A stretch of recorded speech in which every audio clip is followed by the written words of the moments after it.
നമ്മുടെ കയ്യിൽ എത്ര പൈസ ഉണ്ടെന്ന് പറഞ്ഞാലും ഒരു ഹോസ്പിറ്റൽ കേസ് വന്നു കഴിഞ്ഞാൽ ഇത് പലതരത്തിലുള്ള ഹോസ്പിറ്റൽ കേസ് ആവാം. നമ്മൾ ഫിനാൻഷ്യലി നമ്മൾ എത്ര സൗണ്ടഡ് ആണെങ്കിൽ കൂടി നമുക്ക് ഒരുപാട് പൈസയുടെ ആവശ്യങ്ങൾ വരും നമുക്ക് വരുന്ന അസുഖങ്ങൾക്കനുസരിച്ചിട്ട്.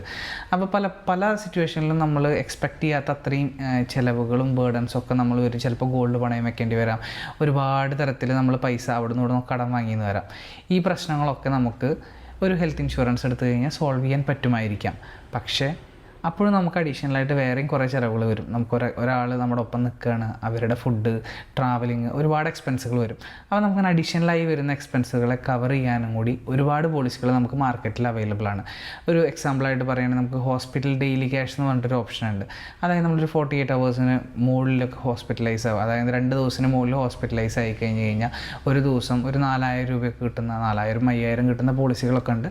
അപ്പോൾ നമ്മളൊരു 10 ദിവസം ഹോസ്പിറ്റലിൽ കിടന്നു കഴിഞ്ഞാൽ കൂടി 40,000 രൂപ ഈ ഇൻഷുറൻസ് എമൗണ്ട് കമ്പനി എന്തായി കഴിഞ്ഞാലും ഹോസ്പിറ്റലിന് പേ ചെയ്യും, മരുന്നുകളുടെയും എല്ലാം പേ ചെയ്യും.